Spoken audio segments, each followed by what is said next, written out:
जब आप अपनी लाइफ में एक स्थिरता वाले लेवल में प्रवेश करते हो, स्थिरता क्या है? आज लोगों की लाइफ में स्थिरता नहीं है। उनकी प्रार्थना में स्थिरता नहीं है, बाइबल रीडिंग में स्थिरता नहीं है, बोने में स्थिरता नहीं है, चर्च जाने में स्थिरता नहीं है, बहुत सारे कार्यों में उनकी लाइफ में स्थिरता नहीं है, पवित्रता में स्थिरता नहीं है। उनकी लाइफ में स्थिरता ना होने के कारण किसी भी चीज को वो करते तो है, उसमें बने नहीं रहते। हालेलुया।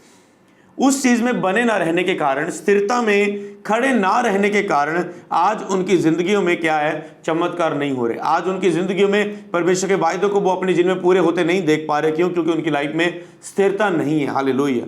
और परमेश्वर ने वायदे किए हैं कि जो लोग स्थिर खड़े होंगे मेरे सामने, मेरे वचनों पर अड़े और खड़े रहेंगे, मेरे वचनों पर मानेंगे और उस पर निरंतर उसमें चलते रहेंगे। कहता व्यवस्था की जो पुस्तक तेरे चित्त से कभी ना उतरने पाए, इसमें तू अगर दिन रात ध्यान दिए रहे और जो कुछ इसमें लिखा है अगर इसके अनुसार तू करने की चौकसी करे, कहते ऐसा करने से तेरे सब काम सफल होंगे और तू प्रभावशाली होगा। हालेलुया। ऐसा करने से, हालेलुया।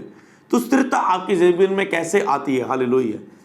तो परमेश्वर चाहता है कि आप अपनी लाइफ में स्थिरता को प्राप्त करें।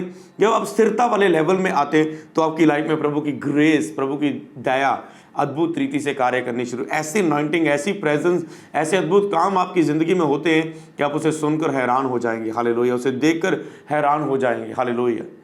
तो कैसे स्थिरता आपके जीवन में आती है? हालेलुया। आप लिखेंगे आज के इस टॉपिक को, अगर आपका चरित्र उत्तम है तो आप स्थिरता को प्राप्त करेंगे। हालेलुया। अगर आपका चरित्र उत्तम है तो आप अपनी लाइफ में स्थिरता को प्राप्त करेंगे। हालेलुया। स्थिरता को प्राप्त करेंगे। हालेलुया। तो इसीलिए बाइबल में लिखा है नम्रता, जब नम्रता जिंदगी में आती है तो ऊंचाइयां जिंदगी में आती हैं। हालेलुया। स्थिरता जिंदगी जीवन में आती है, पर जब जो घमंड करता है वो गिर जाता है। हालेलुया। जो घमंड करता है, विनाश से पहले गर्व आता है, विनाश से पहले घमंड आता है। हालेलुया। इसलिए लोग क्या है? गिर जाते हैं अपनी लाइफ में। तो अगर आपका चरित्र उत्तम है तो आप स्थिरता को प्राप्त करोगे। हालेलुया। आओ इस वचन को हम बाइबल में से देखें। हालेलुया। भजन संहिता हम उसका 15 अध्याय निकालेंगे, उसकी 1 आयत से लेकर हम 5 आयत तक हम पढ़ेंगे। हालेलुया। हे परमेश्वर, तेरे तंबू में कौन रहेगा? तेरे पवित्र पर्वत पर कौन बसने पाएगा? कहता है हे परमेश्वर, तेरे तंबू में कौन रहेगा? तेरे पवित्र पर्वत पर कौन बसने पाएगा? कौन उसके तंबू में रहेगा? कौन उसकी शरण में रहेगा? कौन उसकी दया में रहेगा? कौन उसके दाहिने हाथ में सर्वदा सुख को प्राप्त करता रहेगा?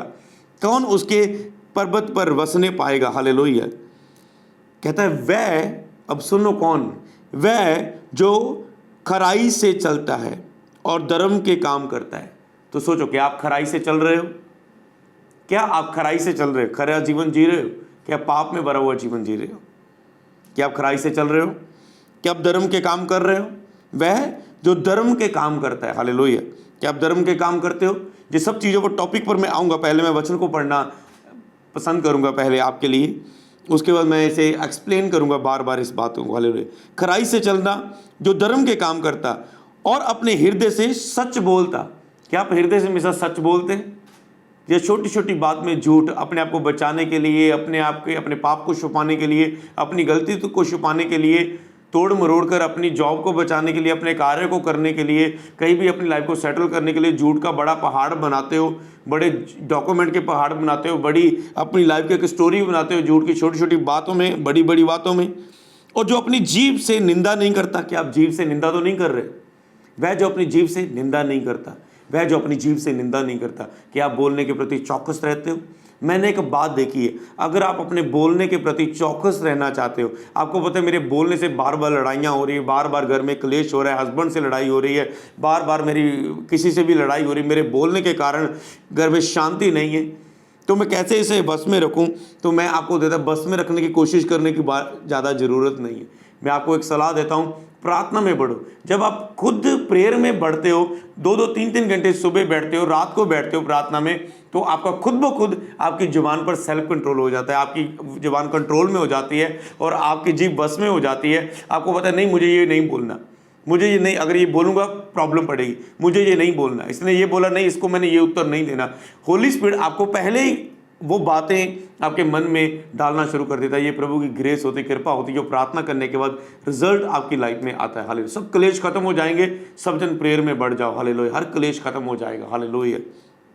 जो अपनी जीभ से निंदा नहीं करता और ना ही अपने मित्र की बुराई करता है। क्या आप अपने मित्र की बुराई तो नहीं करते? कई लोग बार बार ये पास्टर जी ऐसा, पास्टर जी ऐसा, अपने सर को बोलेंगे ये ऐसा। हालेलुया। घर में पति पत्नी, सास बहू, पता नहीं क्या क्या, ये ऐसा, ये लड़की ऐसी, ये वो ऐसा, मेरी सास ऐसी, पति को बोलेगी। मतलब क्या क्या, मतलब चलता रहेगा। क्या क्या अपने मित्र की बुराई करने में लगे रहेंगे बस, जब तक वो बुराई ना कर रहे हैं, लेकिन उन्हें चैन नहीं मिलता अपनी लाइफ में। क्या आप तो बुराई नहीं कर रहे हैं? सोचो कई चीज़ें आप में पाई जाती होंगी, तो आप कैसे इच्छा रख सकते हैं परमेश्वर आपकी लाइफ में स्थिरता और चमत्कार को दे? हालेलुया। और ना अपने पड़ोसी की निंदा सुनता है। आप कहता है अपने पड़ोसी की वो निंदा सुनता भी नहीं है। कोई आपके किसी के खिलाफ बोल रहा है, आप चुप करके सुनते जा रहे हैं। वह जो अपने पड़ोसी की ना ही निंदा सुनता है। अगर कोई किसी के खिलाफ बोल रहा है, आपने उस निंदा को सुनना नहीं है। अगर कोई भी किसी के खिलाफ बोलता है, आराम से सुनते रहते, आपने किसी की निंदा नहीं सुननी। जो यहोवा के डरवैयों का आदर करता है। क्या जो यहोवा के, यहाँ पर ये नहीं लिखा प्रभु के दासों का ही आदर करना है, जहाँ जो बड़े पद पर उसी का ही आदर करना है। यहाँ पर लिखा जो यहोवा के डरवैयों का आदर करता है, मतलब जो यहोवा से डरता है, जो उसका आदर करता है। हालेलुया। मतलब जो यहोवा से डरता है उसका आदर। मतलब हो सकता है किसी कोई भी व्यक्ति जिसके साथ आप उठते बैठते हो और वो यहोवा से डरता है और उसकी आज्ञा को मानता है, यहोवा के डरवैयों का वो आदर करता है। ये यहोवा का डर रखने वाला व्यक्ति है। चाहे वो चर्च का एक दरी उठाने वाला व्यक्ति भी क्यों ना हो, चाहे वो एक साउंड चलाने वाला व्यक्ति भी क्यों ना हो, चाहे वो चर्च में एक बाथरूम की सफाई करने वाला व्यक्ति भी क्यों ना हो, कहाँ भी उसकी सेवा, अगर वो यहोवा का डरवैया डर रखने वाला कहता है, उसका आदर करता है। वो यहोवा के हर डर रखने वाला आदर करता है। कई वेले मैंने अपनी टीम में देखा, वो हर एक को बोलेंगे, छोटा है बड़ा है, वो पाजी बोलेंगे, पाजी इधर आ जाओ, पाजी इधर आ जाओ। कोई छोटा है बड़ा है, क्योंकि वो आदर करते हैं। वो होते ये प्रभु का डरवैया है, ये प्रभु का डर रखता है, ये प्रभु का सच्चा प्यारा है, तो इसको हम आदर देना है। हालेलुया। चाहे वो उम्र में छोटा होगा, पर वो आत्मिकता में परमेश्वर का भूखा और प्यासा होगा, तो उसका आदर करना। हालेलुया। जो डरवैयों के, यहोवा के डरवैयों का आदर करता है। क्या आप यहोवा के डरवैयों का आदर करते हो? जो शपथ खाकर बदलता नहीं, चाहे हानि उठानी पड़े। जो शपथ खाकर बदलता नहीं, चाहे हानि उठानी पड़े। आप कहीं किसी को वायदा करते, झट में बदल जाएंगे। परमेश्वर से कुछ वायदा करेंगे, प्रभु आज से मैं ऐसा करूंगा, झट में बदल जाओगे। किससे कुछ वायदा करोगे, मैं तेरे साथ ये करूंगा, झट में बदल जाएंगे। हालेलुया। जो शपथ खाकर बदलता नहीं, चाहे उसे हानि भी उठानी पे, नुकसान भी उठाना पे, वो अपने वायदे पर खड़ा रहता है। हालेलुया। जो अपना रुपया ब्याज पर नहीं देता और निर्दोष की हानि करने के लिए घूस नहीं लेता, और वह अपना रुपया ब्याज पर नहीं देता। हालेलुया। वो मदद करता है, सहायता करता है, जरूरतमंदों की सहायता करता है। जब भी किसको कोई जरूरतमंद उसे लगे, तो उसकी सहायता करने के लिए वो अपने कदम को बढ़ाता है। हालेलुया। लेकिन जो कोई ऐसी चाल चलता है, अब मेन बात, अब इन सब के बाद इसमें और बहुत, ये एक चरित्र है। आपको ये जितनी भी बातें मैंने लिखाई, ये एक चरित्र है। ध्यान से पढ़ दूंगा। कहता है कौन बसने पाएगा, कौन ठहरने पाएगा यहोवा के तंबू में? वह जो खराई से चलता है, जो धर्म के काम करता है, जो हृदय से सच बोलता है, जो जीभ से निंदा नहीं करता, जो अपने मित्र की बुराई नहीं करता, जो पड़ोसी की निंदा ना ही सुनता है, जो दृष्टि में निकम्मा और तुच्छ है, जो यहोवा का डर रखने वाला व्यक्ति है, वो उसका आदर करता है। और वह बदलता नहीं, चाहे उसे हानि उठाने पड़े, शपथ खाकर वो बदलता नहीं, उसकी हाँ की हाँ, ना की ना रहती है। जो अपना रुपया ब्याज पर नहीं देता और निर्दोष की हानि करने के लिए घूस नहीं लेता। हालेलुया। मतलब जो एक चरित्र बिताया, समझ गए ना? जो एक चरित्र की, और बहुत बातें हैं बाइबल में। हालेलुया। पर उसने कुछ बातें आपको अपनी लाइफ में मनन करने के लिए कही, और प्रभु कहता है जो अपने चरित्र को उत्तम रखेगा, जो अपने चरित्र में ऐसी बातें रखेगा। क्या लिखा अगले पन्ने की पहली आयत में? जो कोई ऐसी चाल चलता है, वह कभी ना डगमगाएगा। फिर से बोलेंगे, जो कोई ऐसी चाल चलता है, वह कभी ना डगमगाएगा। फिर से बोलेंगे, जो कोई ऐसी चाल चलता है, वह कभी ना डगमगाएगा। जो कोई ऐसे चरित्र में चलता है, वह कभी ना डगमगाएगा। हालेलुया। यह आपकी भविष्यवाणी। मेरे स्पिरिचुअल फादर बोलते हैं कि आपका करैक्टर आपकी भविष्यवाणी है, आपका चरित्र आपकी भविष्यवाणी है। जो आपका चरित्र है वो आपकी भविष्यवाणी। कई वक्त मैंने देखा, मैं अपने स्पिरिचुअल फादर की उस अनॉइंटिंग को मैंने देखा, और मैंने अपने जिनमें एक बात को देखा। कई वक्त जो रियल लोग होते हैं, जो रियल हो, चरित्र से भरे लोग, कई लोग हमने एक पल में उन्हें परख लिया। वो आए सामने, हमने जान लिया ये परमेश्वर का चुना हुआ है। हालेलुया। तो इसीलिए क्या है, उनके वो चरित्र है वो बाहर झलकता है। हालेलुया। झलकता है। कहते जो कोई ऐसी चाल चलता है। और मैं आपको बताऊं, मैं कई बार पास्टर प्रभु के दास मेरे पास आते हैं और मैंने एक वचन देता हूं, बहुतों को मैंने दिया। मैंने कहा चर्च के लोग जो टीम जो आप ब्लेसिंग यहाँ पर देखते हो, कई वक्त आप आते हो और रिसीव करते हो कि हाँ यो ब्लेसिंग जहाँ पर है और चर्च में ग्रेस है, लोग फील करते हैं, वो लोग हमारी चर्च में भी हम ये चाहते हैं। तो मैं उन्हें बताता हूं, मैंने कहा ये ग्रेस, ये चीजें आपको, ये आपके चरित्र ने आपको देनी है। हालेलुया।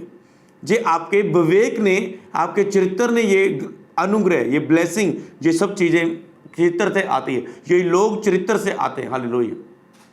मैं अपने स्पिरिचुअल फादर के साथ उनके चरित्र के कारण हूँ। हालेलुया। उनके चरित्र के कारण, क्योंकि चरित्र वाले रियल मैन ऑफ गॉड आपको बहुत कम मिलेंगे। हालेलुया। बहुत दास मिल जाएंगे, भविष्यवक्ताएं मिल जाएंगे, आप उनके पास जाएंगे, जुड़ना चाहेंगे, पर जो रियल है, जो गुड कैरेक्टर है, जो चरित्र से भरे हुए, जो शुद्ध विवेक हैं, वो बहुत कम है। उनकी एवरेज 100 में से 4 है। अगर यहाँ पर आपको दुनिया में 100 लोग मिलेंगे चरित्र वाले लोग, गुड कैरेक्टर लोग, चरित्र वाले, आपको 4 मिलेंगे, 3 मिलेंगे, कहीं 1 मिलेगा। हालेलुया। इससे ज़्यादा बहुत कम। हालेलुया। अगर 1000 है तो आप ही देख लो कितने मिलेंगे 1000 में से। 10,000 है तो कितने मिलेंगे। हालेलुया। लाखों की गैदरिंग वाली चर्च है, हज़ारों की गैदरिंग वाली चर्च है, हंड्रेड्स गैदरिंग वाली चर्च है, तो उसमें रियल चरित्र वाले लोग कहाँ मिलेंगे आपको। हालेलुया। तो मैं कई बार प्रभु का धन्यवाद करता है कि कुछ लोग हमें चरित्र वाले परमेश्वर ने दिए, जो अच्छे चरित्र वाले हैं, गुड कैरेक्टर है। कभी उन्होंने मतलब लाइफ में ऐसे भी लोग, मैंने एक दिन में किसी को बता रहा था कि ऐसे लोग भी चर्च में हैं जिन्होंने आज तक एक भी गलती नहीं की, जिन्होंने आज तक, जिनकी एक भी कंप्लेंट मेरे जिनमें नहीं है। वो पूछते रहेंगे पापा जी कोई गलती तो नहीं होगी, पास्टर जी कोई गलती तो नहीं होगी लाइफ में। मैंने कहा क्या गलती कोई होगी तो मैंने तुझे बतानी है, क्योंकि मैं रखूँगा नहीं, क्योंकि मैं प्रेम करता हूँ आपसे, मैं आपकी ताड़ना करूँगा। हालेलुया। ताकि जो आप सुधरें और आपके अंदर वो कमी दूर हो। हालेलुया। तो इसलिए ऐसे भी लोग हैं। हालेलुया। जे ऐसे लोग परमेश्वर चाहता है, और यही ऐसे लोग प्रभु ढूंढ रहे हैं। कि आप जो 100 में से 4 होते हैं, कि आप वो 4 बनना चाहते हैं। हालेलुया। मैंने कहा प्रभु आपको इतना बढ़ाएगा, इतना ब्लेस करेगा। मैं आत्मा से भर रहा हूँ इस बात को बोलते हुए कि आप सोच भी नहीं सकते, आप सोच भी नहीं सकते, अगर आप वो 100 में से 4 बन जाए। हालेलुया। तो इसीलिए चरित्र ही आपकी भविष्यवाणी है। आज जो आपका चरित्र है, मेरे स्पिरिचुअल फादर बोलते तुम अपना चरित्र मुझे बताओ, किसी का चरित्र बताओ, मैं उसकी लाइफ बता दूंगा आने वाली। तुम अपने दोस्त बताओ, तो किन लोगों दोस्तों से रहते हो, मैं तेरी लाइफ बता दूंगा। हालेलुया। कई वक्त हमारे सेवका में नए लोग आते हैं, जुड़ते, साल 6 महीने परख का होता है उनकी ज़िंदगी में कि उनका चरित्र क्या है। जब वो बार बार उठेंगे, बैठेंगे, बात करेंगे, चलते जाएंगे, तो उनका चरित्र प्रकट होता है कि इनका चरित्र क्या है, इनकी स्पिरिचुअल सेंस क्या है, इनकी समझ क्या है, इनके अंदर आत्मिक स्वर्गीय बुद्धि कितनी है। तो उसके हिसाब से पता चलता है कि सचमुच इनके जीवन में क्या परमेश्वर की बुलाहट है, तो उन्हें गाइड किया जाता है। हालेलुया। अगर वो चीज़ें नहीं है तो उन्हें डालने के लिए कहा जाता है, अगर वो चीज़ें हैं तो उनमें बने रहने के लिए कहा जाता है। हालेलुया। हालेलुया। तो नहीं तो उसके में कि हाँ कि नहीं, परमेश्वर की योजना उसके बाद जाहिर हो जाते कि हाँ इस विषय में परमेश्वर की योजना है या नहीं। हालेलुया। तो इसीलिए क्या कहता है परमेश्वर का आत्मा कि जो कोई ऐसी चाल चलता है वह कभी ना डगमगाएगा। जो चरित्र में चलता है, विवेक में चलता है, वो कभी डगमगाएगा नहीं, मतलब वो स्थिर रहेगा, वो ब्लेस्ड रहेगा। हालेलुया।